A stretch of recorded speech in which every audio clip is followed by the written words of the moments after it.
So let us kick off. Let us kick off with our film in cinema, as is our want, and we're going to kick off with Black Adam. So Sharon, would you like to tell us about this? Give us a preview of what Black Adam is all about. Okay, I have to sort of preface what I'm going to say about Black Adam in that when I went in to see it, I thought it was a Marvel film.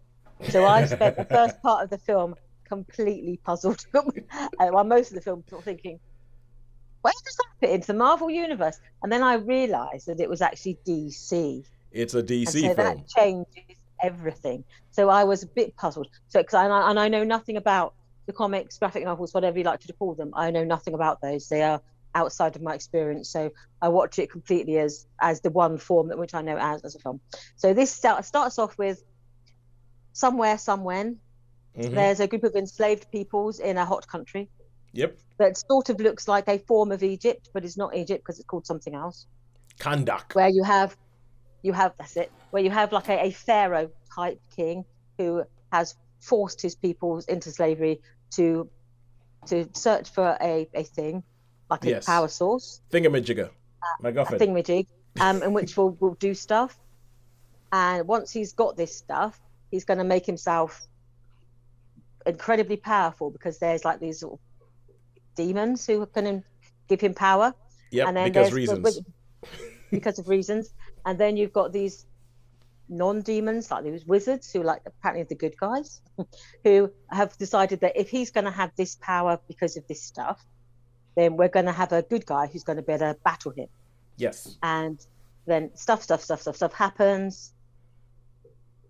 There's a sort of a stuff, and then jump forward 2,000 years, and they find a tomb that has got the Rock in it, and then more stuff happens, and there's fighting, shooting, punching, running about, and then something happens at the end. So, I um, love this. I love this so, as a summary of superhero film. Yeah. and so yeah, there's stuff goes on, a lot of it, and That, most of it featuring Dwayne Johnson. So it's just superhero stuff happens. Superhero film yeah. stuff happens. So I was watching it, sort of going, I've got no idea what's going on. I don't think it matters really.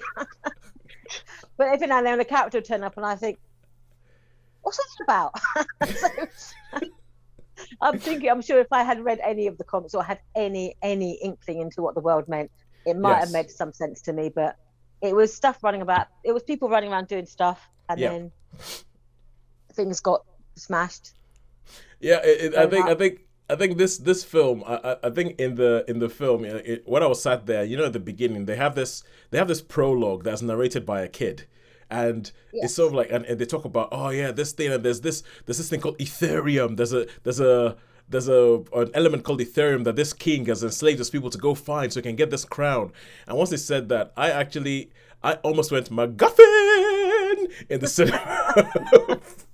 Because I mean, from the word go, I was like, "Oh, it's gonna be one of those films. It's gonna be one of those things where we have the MacGuffin." And if anybody doesn't understand what the MacGuffin means, it's a term that was coined by Alfred Hitchcock, and it just meant the thing in the film that means that you have all this action. It's like this thing is the excuse for the. What is the thing? It doesn't really matter. It's a MacGuffin. It doesn't matter what it is. Doesn't matter what it does. It's there for reasons. But because this thing is here, you can have a good guy. You can have a bad guy. You can have a fight, and it could have been anything. It could have been a piece of lettuce.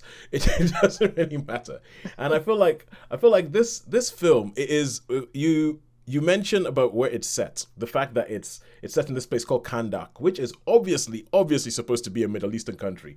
So it's a bit like how Marvel made up Wakanda to be an African country. This has made up Kandak to be a Middle Eastern country. And there are some problematic things that I found with that because there were so the prologue of the film is all done in some foreign language, some foreign Arabic sounding language. That's the prologue of the film is done that it's done in that thing. But then once you get to the present day, you have in this Kandak everybody speaks with, like, you have the character played by Sir, oh, what's her name? Is it Sarah Shahi?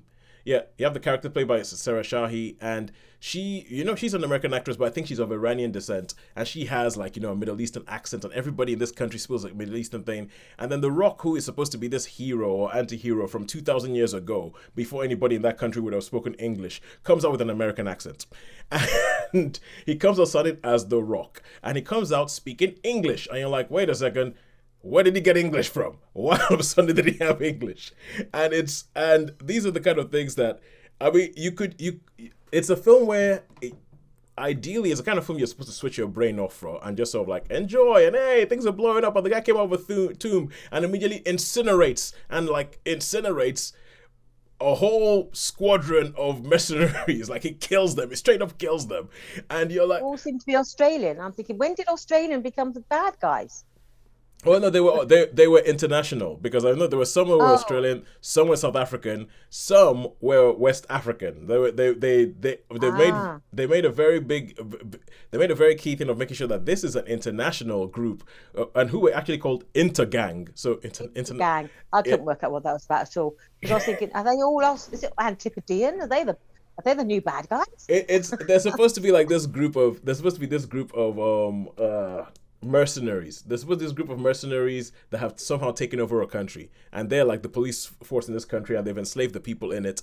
So the fact is, like, it's supposed to be something like ideally so that you switch your brain off for and just watch. But the film itself keeps trying to be like, oh no, look, we're serious. Oh no, we're making a real point about people being oppressed, and so they keep trying to stretch for something that's more, and something that's a bit more like social commentary, and it doesn't quite fit with some of the boneheaded decisions that they make in the film. It's all about freedom. It's like, freedom! It's like Mel Gibson's going to come running on in it with blue paint on his face.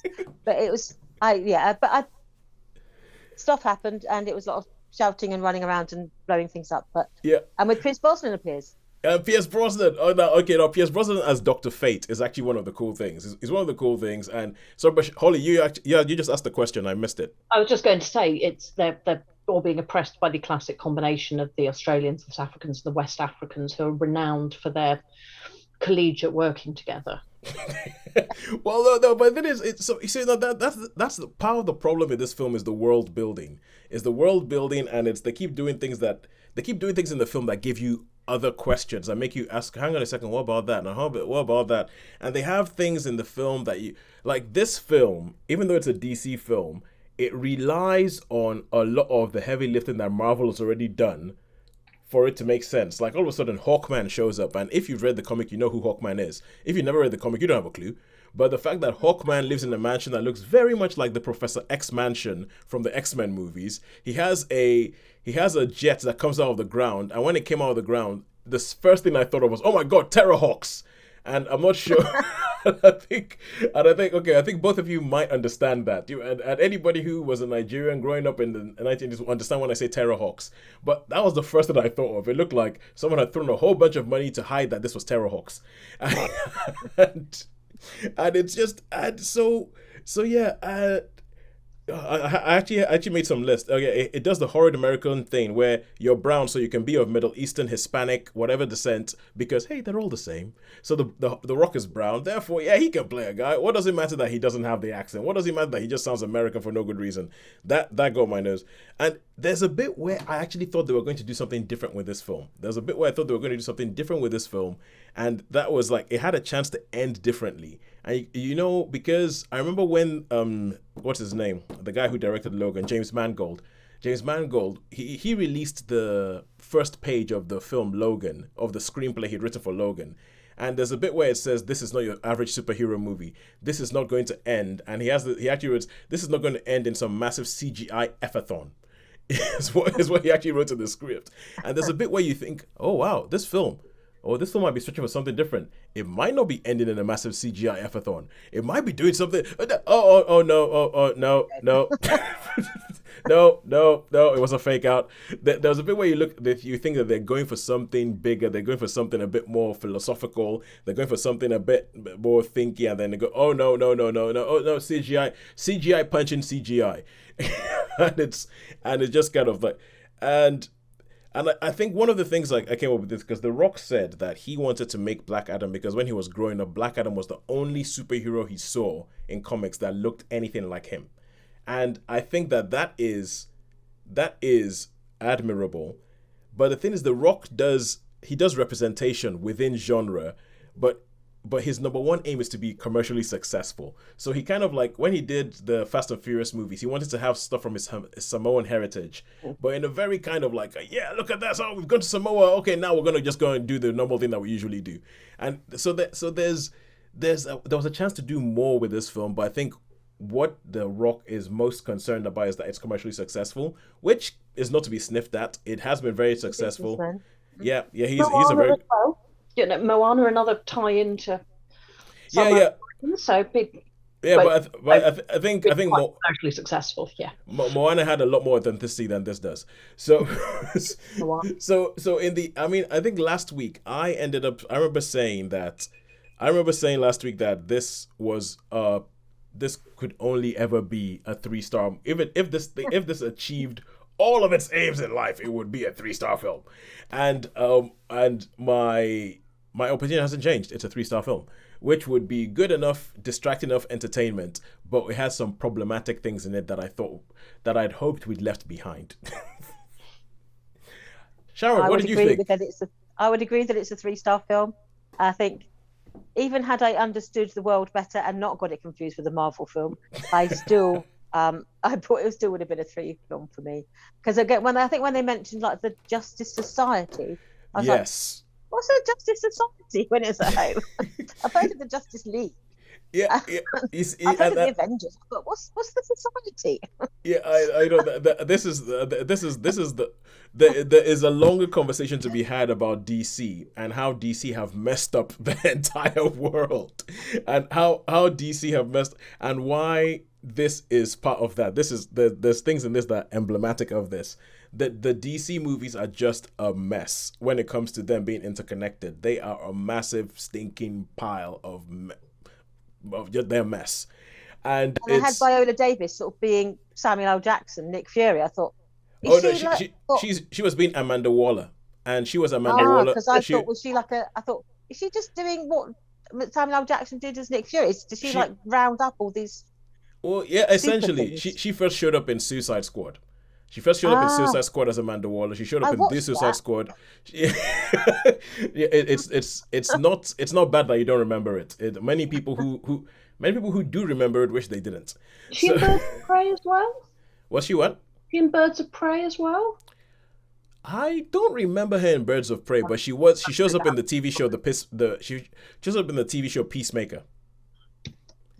But yes, because that follows on from Suicide Squad. Yeah, so she plays Amanda Waller, who is kind of like the Nick Fury character, but a lot less. She has fewer morals. Let me put it that way. Amanda Waller has fewer morals than Nick Fury does. So anyway, that's it. 3 stars for Black Adam. 3 stars. It is a middle of the road superhero movie. Could have done more, could have done a bit more with representation, because they do there's a whole thing that they go about going, yes, we finally have a hero who will fight for our rights. I mean, when people were invading a country, where were you, Hawkman? Where was the Justice Society of America? You didn't come. And so there's this sort of like little bit of commentary, and then but when it seems like it could go somewhere that actually say something, it's like, oh, knock down another building, quick. It's like, destroy an antiquity, because hey, you don't need those after all, do you? Yes. Run through the streets, but grow really, really big and run through the streets in a way that makes it very, very obvious that you just stepped and killed on a whole bunch of people. But yeah, anyway, that's enough about Black Adam. Let us go over to TV.